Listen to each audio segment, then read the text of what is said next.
За, ерөнхий сайдаас асуулт асуумаар байна. Таныг ерөнхий сайдад нэр дэвшиж байхад би асуулт асууж байсан. Та санаж байгаа бох бараг. Үндэсний аудитын газраас хийсэн тайланд 2024 оны жилийн эцсийн аудитын дүгнэлтүүд гарсан. Тэнд дийлэнх яамдууд, төсвийн ерөнхийлөн захирагч нар, ялангуяа том улсын үйлдвэрийн газрууд хязгаарлалтай дүгнэлт авсан. Та нэр дэвшиж байхдаа тэдгээрт хуулийн хариуцлага үүрүүлнэ гэсэн. Та дээрээс нь үнэн байна гэсэн. Миний хувьд бол энэ төсвийн тэлэлтээс болоод хохирогч нь энгийн төрийн албан агчид, бизнес эрхлэгч нар болж тарлаа гэж харж байгаа. Иргэд 24 оны төсөв 30 их 80-аар тодтогж баталсан. Тухайн үед эдийн засгийн өсөлтийг 8% байна. Өнөөдөр тараасан материал дээр 25 оны эхний хагас жилийн байдлаар эдийн засгийн өсөлт 2.4 байна гэсэн. За, энэ дээр буруу тооцоолсон этгээдүүд маань ямар хариуцлага үүрвэ? За, дээрэс нь санхүүгийн сахилга бат, төсвийн сахилга бат зөрчсөн, үндсэндээ зөвшөөрлгүй мөнгө өрсөн, эсвэл хууран жүчиг баримт бүрдүүлсэн, хэтрүүлэн үрсэн этгээдүүд дээр ямар хариуцлага үүрсэн юм бэ? Дийлэнх сайд нар нь эргээд кабинетд ороод ажилласан. Өнөөдөр бизнес эрхлэгчдийн дансыг хааж ямар энэ татврын ерөнхий газрын даргаас асуумаар байна. Ямар нөхцөлд татврын асуудал үүссэн нөхцөлд дансыг хаад юм бэ? Урьдчилж хилж болдгоо юм уу? Хаах хязгаарлах шийдвэр гаргахаас өмнө хилцэх, зөвшөлдсөх, тохируулах захиргааны арга хэмжээ авч болдгоо юм уу? 2024 оны аудитын дүгнэлт өнөөдөр улсын их хурлаар хилцэгдэж байна. За, ингээ улсын их хурлаар хилцэгдээ тодорхой дүгнэлтүүд гарсны дараа энэ хуулиараа хязгаарлагдмал дүгнэлт авсан бол хэрвээ захиргааны зөрчил гэж зүйл залруулах, хариуцлага тооцох, за эрүүгийн шин чанартай бол авилгатай тэмцэх газар руу шилжүүлдэг. Ийм учраас би тэр хариултыг хэлсэн. Үнэн байна гэдэг бол үннийг хэлж гинэ л гэдгийг хэлж байгаа. Хэцүү хүнд байгааг нуухгүй гэдгийг хэлж байгаа. Ийм учраас одоо хэлж байгаа энэ аудитын дүгнэлтийг, за энэ хязгаарлагдмал дүгнэлтүүд олон их найдын зөрчил дутагдлуудыг ярьж байна. Энэ асуудлуудыг хуулийн хүрээнд шийдвэрлэх болно. Энэ бол авилгатай тэмцэх газар эрх зүйн зөрчилтэй актууд бол шилждэг. Дөрвөлжсээ шилжиж шалгаж байгаа асуудлууд байгаа юм билээ. Мөрдөн байцаах ажиллагааны нууцтай холбоотой асуудлууд ил тод болсны дараа энэ талаар тодорхой мэдээлэл өгнө. За, ер нь энэ бизнес эрхлэгчдийн дансыг хаадаг татвар ерөнхий газартаа бол татврын реформоор энэ хуулийг өөрчлөх хэрэгтэй байна. Татвар төлөөгүй бол мэйлээр мэдгдсэн болоод уул нь бол сонсох ажиллагаа хийх ёстой, мэдэгдэх ёстой. Имэйлээр сонсох ажиллагаа хийгдсэн болоод мэйл явуулчаад тэгээд хаачдаг гэсэн ийм гомдол бизнес эрхлэгчдийн дундаас ихэрж байгаа. Энийг татврын процессын хувьд татврын реформын хүрээнд шийдвэрлэх ёстой. Нэг талаасаа татвар төлөвлөхийн тулд хийж байгаа гэж боловч татврын хуулийн шаардлага нэм гэж тайлбарлалт юм билээ. За, ийм учраас энэ татврын хувь хэмжээг бууруулахаас гадна татврын процесс хүнд сурталч хэрэгдэл ийм дарамт шалтгаалтуудыг бас зэгцэлж ойлгомжтой, тодорхой болгох шаардлагатай гэсэн ийм санал дүгнэлттэй байгаа. Энийг татврын хууль, татврын реформыг өргөн барих хуваараа хэлцүүлнэ. Гэхдээ тэр бол өөрөө албадлага юм биш. Төр буйдар татвар буй гэж бий. Татвар мэдээж шаардлага хуулийн хүрээнд төлөгдөх ёстой. Ийм учраас энэ хоёрын тэнцвэр үнэн бот байдлыг хангаж ажиллах ёстой. Татвараас зайлсхийх явдал түгээмэл байгаа. Би засгийн газарт ажиллаж явах үедээ оюу толгой дээр айгаад татвар тавигдахгүй байсныг тэр нэг их найдын татврын актыг би тавиулж байсан. Гэхдээ өнөө өдөр үрж шийдээгүй арбитрт олон улсын арбитрт хандчаад 9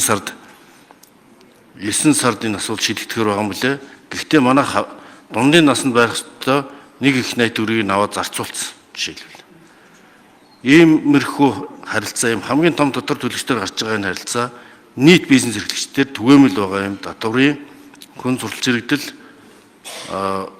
татврын хууль тогтоомжтой холбоотой асуудлыг нэг мөр зэгслэх шаардлагатай гэж үзэж байгаа. Энийг татврын хуулийн талаар улсын хурлын гишүүдтэй тодорхой хэлэлцүүлгүүдийг зохион байгуулж та бүхний саналыг авч ажиллах болно. За татварч төр аудит гүйцэтгэлийн тайланч гэсэн улсын хурлаар хэлцэж шийдвэрлэгдэнэ. За бүрдөө гишүүний асуултанд хариулъя. Татвар ерхий газрын дэд дарга Инколд. За аж ахуйн нэгж татврын тайлангаа гаргана. За татврын тайлангаа дараа оны 2 сарын 10-ны дотор, за нөөцийн тайлангаа дараа сарын 10-ны өдрийн дотор. За төлөөгүй тохиолдолд татврын өрд тооцсон. За татврын нэхэмжлэг хөргүүлнэ. Өөр үүснээс хойш 30 хоногийн өдөрт нэхэмжил хөргүүлнэ, цахим маягаар хөргүүлнэ. За нэхэмжил бол 10 өдрийн дотор төлөх талаар дурдах ба төлөөгөө тохиолдолд өр хураах үйл ажиллагаа хийн. За энэ жил татврын албан маань зөвлөн туслах үйлчилгээг нэвтрүүлж байгаа. Энийг аль болох татврын төлөгчийг эрсдэлд оруулахгүй тулд зөвлөн туслахын үйл ажиллагаа эрхэлж байгаа. Ер нь бол татвар төлөгч 1 жилийн хугацаа буюу хугацааны татвараа төлөх хөнгөлт үзүүлдэг. Хариуцлагын асуудал нь эдийн засгийн хөгжлийн яамны оруулж ирсэн тоо мэдээ чинь маш зөрүүтэй байгаа. Хохирогчд нь 14 мянган төрийн албан агч, дээрээс нь төрийн захиргааны албан агч чинь нэг 10% нь байгаа, нэг 22 мянган хүн. Төрийн тусгай албан агч нэг 20% байдгийн байна гэж ойлгосон. Багш эмч нийлээд нэг 70 мянга орчим байгаа гэж ойлгосон.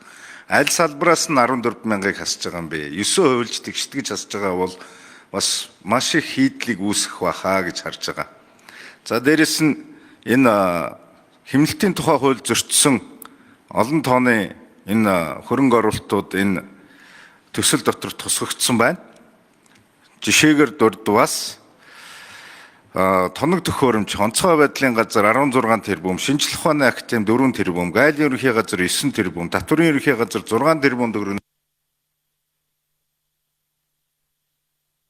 Ер нь ерөнхий сайдын байр суурь тодорхой илэрхийлсэн. Санхүүгийн цахилгаануудыг зөрчиж төсвийн хөрөнгийг өргөдүүлсэн олон тушаалтнуудад хууль заасан хариуцлагыг хатуу хэрэгжүүл шаардлагатай бол олон тушаалаас нь чөлөөлөх хууль хяналтын байгууллагад шилжүүлэх арга хэмжээ авна гэсэн. 2024 оны аудитын дүгнэлтээр хязгаарлалтай дүгнэлт авсан байгууллага олон тушаалтнуудтай холбоотойгоор ерөнхий сайдын байр суурь санхүүгийн сахилга тайлагналыг ил тод чанд мөрдгийг өргөдөж, за хариуцлага тооцохдоо санхүүгийн зөрчлийг засалруулах, хугацаа өгөх, заасан хугацаанд биелүүлээг бол цахилгаан шийтгэл шаардлагатай бол олон тушаалаас чөлөөлөх хуулийн байгууллагад шилжүүлэх зэрэг шат дараатай арга хэмжээг авч хэрэгжүүлнэ гэж мэдгдсэн. За ер нь энэ төрийн албан агчдын хувьд бол маш тодорхой шүү дээ. Би маш тодорхой тоонууданд явж байгаа. 28 хороод 9 сан тэдгээрийн дарга, за бүх яамдууд өөрсдийн санаачлагаар үүрэг даалгавар өгөөд бид засгийн газар дээр ярьж шийдэж хагаад эхний ээлжинд бол одоо энэ дарга нарын тоог зөөсөө жишээлбэл эдийн засгийн хөгжлийн 28 газар хэлцээний даргатай байсан бүх яамдад стандарт тогтоож дарга буудын тоог зөөссөн. Мэдээж эн чинь 14,400 өрөхгүй. За тэрнийгээ дагаад тэр даргад үйлчлдэг байсан үндэсний хороод сан гэх мэт зөвлөл гэх мэт олон шат хамжигууд буурсан. Тэгээ эхний ээлжиндээ 6,000 аваагүй байгаа оронтойг сонгогдож байгаа байхгүй юу? Оны эд сүртэл миний дахин давтан хэлээд байгаа төрийн албан агчдын үнэлгээ явуулах журмын дагуу төрийн албан агчдын аттестатчлал буюу үнэлгээ явуулж шийдвэрлэнэ. Учир зүггүй бүгдийн тоо өгöd шугамдж байгаад ингээд тайраад байгаа юм байхгүй. Ер нь бол энэ хүрээндээ сангийн яамнаас тодорхой санал судалгаануудыг төрийн албан агчдаас авсан зүйл байгаа. Ингээд илүү тодорхой зүйлийг сангийн сайд хариулна. Эдийн засгийн яам 14,400 гэдэг бүтээмжийн судалгаа хийгдсэн.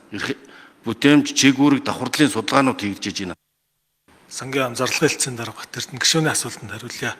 За тэгэхээр Монгол Улсын хөгжлийн 2026 оны батлагдсан төлөвлөгөөнд бол төрийн албан агчдыг 9%-аар бууруулах, за үүнд багш эмч орохгүй гэсэн ийм төлөвлөгөө батлагдсан байгаа. За яг энэ дагуу бол төрийн захиргааны албан агчдыг 10%, төрийн үйлчилгээний албан агчдыг 9%, төрийн тусгай албан агчдыг 25%-аар цомгдох ийм тооцоолол байсан. За 2025 оны төсвийн тодтгол дээр сангийн засгийн газар энэ арга хэмжээг оруулж ирэхдээ багш эмчээс бусад төрийн албан агчдыг 9%-аар буюу за төрийн захиргааны албан агчдыг 2,9 мянга, төрийн тусгай албан агч 9% буюу 1,8 5,000, төрийн үйлчлэгээний албаагч 8.2 мянга, за улс төрийн албаагч 186 гэдэг ингээд 12.8 мянган албаагчийг цомогдохоор 12.8 мянган оронтойг бууруулахаар төслийг оруулж ирсэн.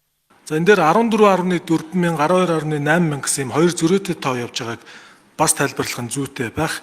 За хууль зүйн салбар бол яг төсвийн төслийг засгийн газараар хилцүүлсний дараагаар бол за бид яг энэ жилдээ оронтойг бол ийм олноор нь бууруулахын бас үе шаттайгаар энийг хэрэгжүүлэх нь зөв юм а гэсний үндсэн дээр хууль зүйн салбарын бууруулах оронтойг бол цөөлсөн. За тэгвэл яг энэ оронтойг бууруулсантай холбоотой энэ буцаж байгаа цалингийн сантай дүүцхүүц хэмжээний өөр зардлыг хууль зүйн салбараас бууруулад яг энэ хууль зүйн салбараас бууруулах нийт дүнгийн хэмжээ бол өөрчлөгдөг байгаа.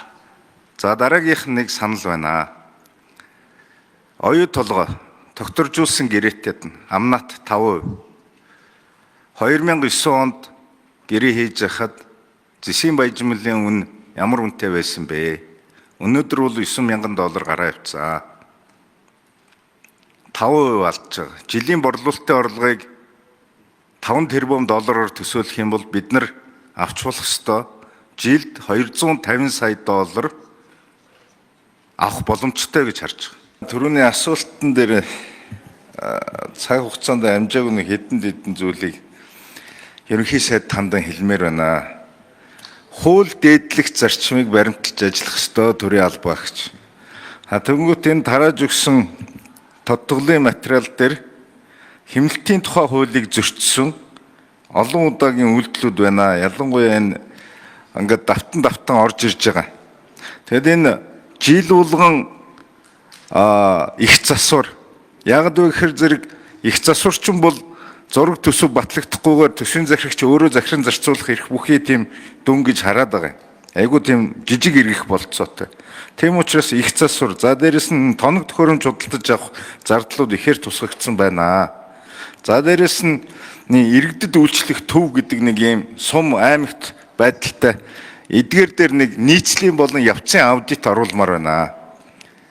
Яг үйл ажиллагаанд тодорхойгүй төсвөөс мөнгө зараад байдаг ийм зүйлүүд байна. Өнгөрсөн 24 онд нийт улсын үйлдвэрийн газруудаас 30 орчим хувь нь алдагдaltaй ажилласан ийм тоо баримт тарагдсан байна. Энэ дээрээ та бүхэн маань бас дахиад яг энэ тодтгол явахтаа зэрэгцүүлээд та засгийн газрын тогтоол гаргаад нийт энэ төсвийн ерөнхийлөн захирагч нарт явцын болон нийцлийн аудит хийх шийдвэр гаргаж өгнө үү гэж хэлэх байна. За тэгээд хамгийн сүүлд нь энэ бизнес эрхлэгч нар за татвар төлж байгаа иргэд маань яг өнөөгийн нөхцөл байдал дээр бол эдийн засгийн маш хэцүү байдалд байгаа. Ялангуяа нөөт.